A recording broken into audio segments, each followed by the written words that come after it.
বাইরে হলেন ভাই, এখনই তো বাইরে যাবো গা। খারান খালি এই যে দেখেন, এই দেখেন খাইবো জায়গা ভাই নেই। ওই বাসের লোক আইছে। স্পিড উঠে গেলে পারবো না, কারণ 1500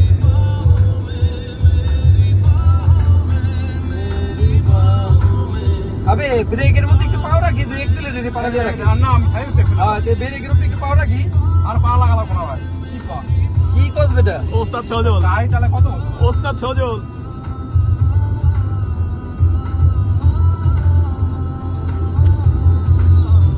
আমি গাড়ি চালাই ভাই 2013 তে ভাই, বুঝছেন? আমি তো বাইক চালামো এটা ভাবেই নাই কোনদিন। 2013 তে গাড়ি চালাও? হ্যাঁ।